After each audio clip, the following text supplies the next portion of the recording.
The question is, are the Arcturians archangels? And yes, they have been here for much longer, and they were of service to be able to start the architecture of this planet. And they provided lovingly all around this planet with their hopes and excitements in this project. And so they've always been the guardians of this planet. This is why they have been the archangels for this planet.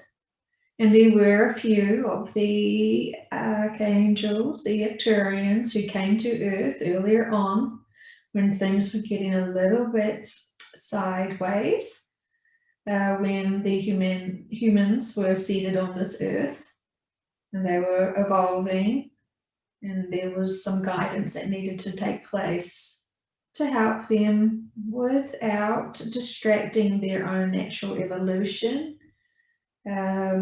Some egos definitely came into play with some of the Arcturians, and that's how things go. The density of this planet causes many accidental behaviors, and that has just had an ongoing effect. And a few others came to try and help, and they also fell into that ego stage of being excited to have bodies and to be respected and feeling very, very helpful for these earlier settlers, earlier beings, earlier versions of beings. So yes, they have had many roles, and there's many of them that want to hide behind the scenes and still do their due diligence to the planet. They are all very passionate about the planet because they've wanted to nurture her and support her through her life, while they've also been balancing the Earth's conscious mind and supporting her through her experiences, and also supporting the beings that are on the Earth, and trying to have a balance and harmony without impacting on your free will. And so there has been often connections, especially when you call upon them. They are there. It's only when you truly surrender into it and notice their symbols and their energetic frequencies that you know if that they're there. Most times people call on them but don't believe in them, and so you've called on them, you've got their attention, but you are dismissing any sensations in your body and any other symbols that they want to show you that they are there. So, and that is okay. It is hard, we understand, for you to believe things that are sort of invisible to you. Your eyes have been so useful for you in this lifetime to be able to see, but also is distracting you from seeing what's actually around you. And you're not used to the senses of your body and the instincts of your body, because you are disconnected to the nature of the environment. And when you were less advanced in your civilizations, you were much more connected to each other and to the planet. And this will be what you will be going back to in the future of the fifth dimension. It is beautiful and fantastic to be and enjoy and connect with each other, and to be in profound connection. We want to say you almost feel the heartbeat of Gaia, of the Mother Earth, when she's in her joy. And that is, if you would imagine a wave of unconditional love pulsing, pulsing, pulsing, pulsing through your heartbeat too, and you're in unison together. And if you will, you've already gone back to the calmness and stillness of when you were in the womb and being nurtured and kept warm and safe and undisturbed and just pure, That is a really wonderful analogy that we would like to tell you and remind you how you're going to feel on the new earth. It is going to be beautiful, and probably it's not possible for us to give you every single nuance of your experiences and how you're going to feel, because your dulled down senses here will leave the dulled down carbon-based body. And that crystalline-based body is just so much more advanced and sensory. And it is fantastic to have that. And of course, it's not the be all and end all. When you advance in your fifth dimension, you will be more crystalline based. You will not be density. You will be more light frequency. And so the last edges and levels of being physical are very, very special. All versions of bodies are special and are sacred because they're gifts. And we understand that people do misuse their gifts because it's so frequent in your life. You don't see it for its value. And we know that the thought of losing your body, even though you're excited to see your new crystalline bodies, you're still very attached physically and emotionally to your physical bodies as you feel them now. And so use this time now to nurture it and respect it and honor it for all that it's done for you. Remember, it is a vehicle, and so if you put, shall we say, the cheap gas in, you may not have a smooth ride. But if you put the premium gas in and look after it and clean inside the car and outside the car, and don't drive it recklessly, be considerate of other cars around you, shall we say. We are liking this analogy a lot. You are allowed to grieve for the scariness of the thought of losing your body. There is no pain associated with it. That is your fear kicking in. It is very natural, and it is suddenly you feel light, as if you've just inhaled, shall we say, a big balloon of helium, and you've just absorbed it in your body. And while your voice doesn't change, your lightness does. And it's just like when you release something that you didn't realize was weighing you down. Old friendships that don't seem to work, old habits that don't seem to work. When you accept them and just say, oh, there's a bigger purpose here, there's a bigger lesson here, you've just tucked it into bed nicely and have released it, shall we say. So the lighter bodies, the crystalline bodies, are lighter energetically, and you've also lost a lot of those emotions, those heavier, darker emotions as well. So there's a lot that's going on there with it.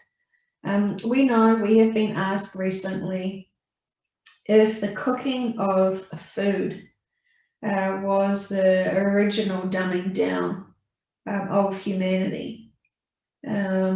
Someone was very passionate about the use of food and the respect of food and the energetic fields of food. And yes, there was cooking, and there was cooking food in your original type, caveman times. That was for to kill any of the bacteria that may have been on the meat, and it is to preserve it. And it wasn't so necessary. You could eat flesh raw as well, but it was kind of lightly braised. But yes, your bodies were able to eat mostly raw food and slightly sort of seeds food as well, just to be able to keep it, like people, they would know that you would get sick, and so it was lightly burnished, we want to say, braised, in preparation to keep it longer, and also it was dried as well. So there is a lot that has been happening, but food is food, and it has its own frequency, and your emotions and your emotional state can affect the absorption of the food. There's always been different options for food, but as you are aware, the foods that you have been able to supply for yourselves at the supermarket, for example, anything really packaged, has got a lot of hidden surprises in them, shall we say. And while we would love for you all to grow your own sprouts and eat sort of organic as you wish, to keep your energy and your morals high while you're going through this roller coaster, there's lots that you can do, and you can emotionally navigate through what feels best. We also know that some people who are still processing a lot of emotions are using food as a comfort. And so it is kind of a gauge. If you're still eating that comfort food, what are you still holding on to? What are you still nurturing through your treats? Because you also see food as love. And food gets used as love when you are still blocking. And we say that simplistically, it's not for all. About foods for, you eat food for protection, emotional comfort, emotional healing. And so it's a good indicator if how well you're doing. Of course, we want you to keep drinking more of that water and infusing it with your energetic love intent for yourself. Profoundly now, you should all be completely loving yourselves, because you have come so far and you've been listening to us for so long, and you have listened and respected and seen the importance of loving yourselves, because you seriously cannot help others when you've still got big blocks. And so you don't need to distract yourselves anymore with other people's stuff. Everyone's responsible for their own inner work. And while it's noble and kind and caring for you all to think that you must help each other's more, there has to be a balance. And you would not want to give disservice to others, trying to do the best you can, helping other people, if your best is still got your big blocks. And this is important. This is really important, to be able to nurture and spend as much time for yourself, on yourself, healing yourself, because you're the only one that has that role here. While we know that it's nice to have other people love and adore you, this is important for you to love and adore yourself. Whatever you are seeking outside, externally, whether it's attention from others, you're really just asking for attention of self. And so this is all information that is really common sense, but we're just confirming it to you today, because we know that you are just wanting clarification that you're on the right path. There is lots that you can do to help yourselves raise your own vibration and energy, and remembering that the earth is doing it also itself. And so if you're feeling too overwhelmed and you don't know where to start, and you're just stuck, trust that it's a natural process anyway. Forgive yourselves if you feel like you're not doing it the best way possible, the way that you're doing it the most, and the way that you're consciously putting effort and energy into it is going to be the best. There is no time and no energy for guilt and regret and judgment of self. And also, please, of others, because it is then just distracting you from actually focusing on your own journey. So we feel like we've said enough, and we may have over-explained things, but this is very important. You all have roles that you deeply want to honor, and you all have the common sense, and you all know what you're supposed to do. And so taking some time out for yourself and to start feeling how you're feeling and seeing what's coming up for you and process that emotion. You can, with due diligence, process a lot of your old baggage, shall we say, quite quickly now. If you gave yourself an hour, that would be ample to be a massive leap forward. And that is literally just sitting with yourself. And remember not to go into blame, not to go into victim mode, not to go into lack, and not to go into fear. Always go back to loving the situation, understanding the situation, healing from the situation, knowing that there is a bigger purpose there. And we have told you so many times about how to see things with the bigger purpose. It should be a nice, consistent flow for you now to constantly think, there is a bigger purpose here for something that I am still struggling with to understand. And then, just remembering yourself, that releases the worry of what's happening, and you can just process it. So we say this with much love and gratitude for all who are trying to help humanity at this important time.